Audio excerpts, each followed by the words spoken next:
د قرغیو ولسوالۍ د قومونو د یووالي سرتاسري شورا رئیس او غړو د لغمان والي سره په لیدنه کې د کرونا وایروس سره د مبارزې او وروستیو پرمختګونو ستاینه وکړه. د لغمان ولایت قرغیو ولسوالۍ د قومونو د یووالي سرتاسري شورا مشر حاجي حیات الله هوتک او لسګونه قومي مشرانو د دې ولایت والي ښاغلي محمد اسف ننګ سره ولیدل. راغلو قومي مشرانو د سولې، امنیت، رغونې، ښې حکومتولۍ، فساد سره مبارزې، غصب مخنیوي او د کرونا وایروس د مخنیوي په برخه کې د ترسره شوې مبارزې او چارو ستاینه وکړه. د قرغیو ولسوالۍ د قومونو د یووالي سرتاسري شورا مشر حاجي حیات الله هوتک، محمد یونس قندهاري او ډاکټر عبدالمالک عبدالرحیمزي خبرې وکړي او د یادې شورا د جوړېدو په ارزښت یې رڼا واچوله. دوی وویل چې د قومونو دغه سرتاسري شورا سیاسي، تنظیمي او طرف کې واقع نه بلکې د ولسونو د ستونزو حل او له خپل حکومت سره په بېلابېلو چارو کې د همکارۍ په موخه رامنځته شوې. د قرغیو ولسوالۍ د قومونو د یووالي سرتاسري شورا مشر د امنیت، سولې، انکشاف، ښې حکومتولۍ، فساد سره مبارزې او د کرونا وایروس د مخنیوي او بشپړ چمتووالي کې د لغمان والي هڅې وستایلي او د دوام غوښتونکي شول. نوموړی وایي یادې شورا په لسګونه قومي ستونزې حل کړي او د ټولنیزو ستونزو د حل او امنیت برخه کې له ولایتي ادارې او نورو مسؤلینو سره یو ځای قدمونه وهي. زه تاسو ته ډاډ درکوم قرغیوالو، تاسو ټولو ته ثابته ده چې محترم والي صاحب محمد اسف ننګ دا د لغمان د تاریخي ولایت والي ده، د رئیس جمهور او خاص نماینده ده. د دلته په لغمان کې ډېر خدمتونه کړي دي. تاسو وګورئ د لغمان حالات، لغمانیان استیایي قرغیوالو، تاسو وګورئ د لغمان حالات چې په دواسازۍ بارسه کې په څه شکل باندې سازي ده. د لغمان دوبۍ جوړه شوې ده. په لغمان کې فساد ورک دی د په وخت کې منګه دا د موږ ځوان والی ده، دا په کارپو والی ده، دا تکړه والی ده، دا دلسوز والی ده، دا د موږ په وطن او په دین او خاصتا په لغمان مین والی ده. نو والی صاحب تا ته موږ ډاډ درکوو، والی صاحب تا ته موږ ډاډ درکوو چې لغمانیان بیا خاصتا قرغیوال د مشعل قبر د ګانداو نه نیولې او د امبیل د غرو پورې دا ټول د شریعت او د عزت او د پښتو د قانون په چوکاټ کې موږ یې تا شاته ولاړي.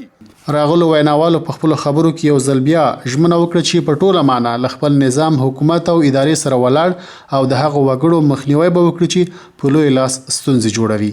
په ورته مهال د لغمان والي ښاغلي محمد اسف ننګ د قرغیو ولسوالۍ د قومونو یووالي سرتاسري شورا له مشر او راغلو قومي مشرانو څخه مننه وکړه چې تل له خپل حکومت سره په هر حال کې تر شا ولاړ دي.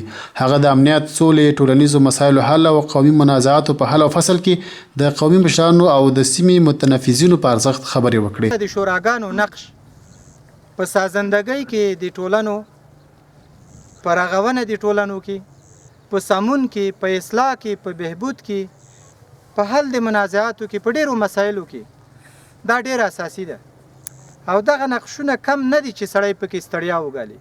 یعنې ډیرې مسلې دي په دې لوی باب کې چې هغه د مشرانې په اصلاح په امانتدارۍ سره باید ادا کړي. نو زه ډېر خوشحاله په دې یم چې تاسې واقعا ښه نمایندګي کړې ده همیشه.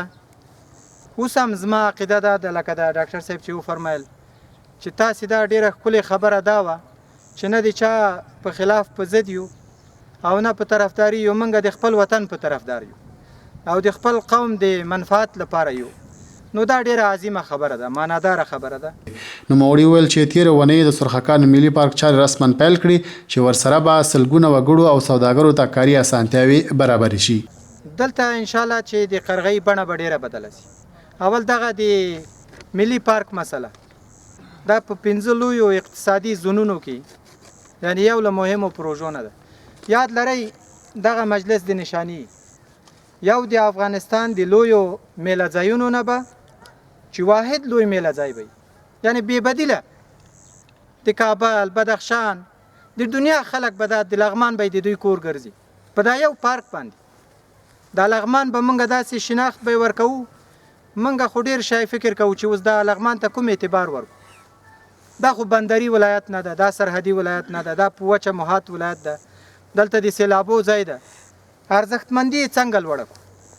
بیا موږ فکر کړی ده صنعتي پارک د ټول مشرقي زون په کچه، هغه د هوایي میدان خبره تاسې په جریان کې نو ګمبيري کې دغه میدان منظور شوی ده.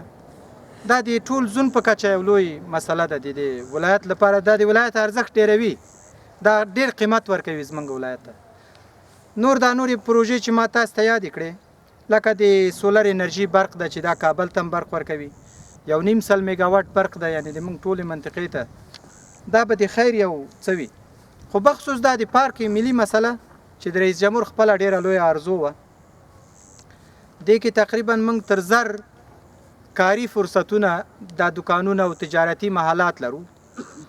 400 په حدودو کې به موږ په دې کې د رستورانتونه او د میلو د خوراک او د کباب او دا شیان به ولرو. بیا زون د یو طرفې د ښځو مارکیټ ده چې دوی لاسي صنایع کبولاني خرڅوي، یعنی یو ډېر ښکلی اقتصاد به انشاءالله زموږ دغه کونډو ته په خاصه توګه بېوزله یا د کم اقتصاد والو ته موږ جوړې کړو.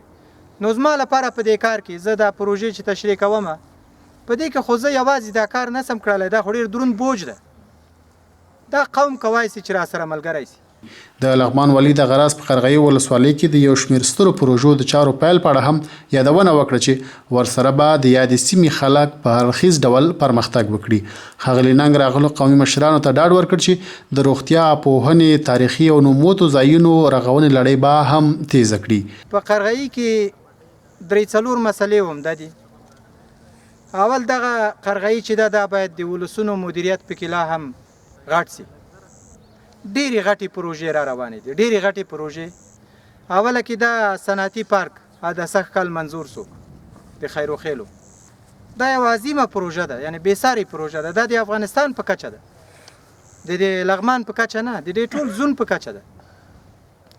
دا د ملي پارک مسله، دا د زراعتي مارکیټ مسله چې ټول دولت یو کال کېږي چې پې بوخت ده. دلته رئیس صاحب د زراعت زموږ سره ناسته، د اتاق تجارت رئیس صاحب، د ملګري چې دلته راغلي دي ظریفي صاحب، د اصنافو رئیس صاحب، ستاسو په احترام د غونډې ته راغلو. دلته انشاءالله چې د قرغۍ بڼه به ډېره بدله شي. نوموړي دغه راز د کرونا مخنیوي، عامه پوهاوي او د قومي مسایلو په حل کې د یاد شورا غړو څخه د مرستې او همکارۍ غوښتنه هم وکړه.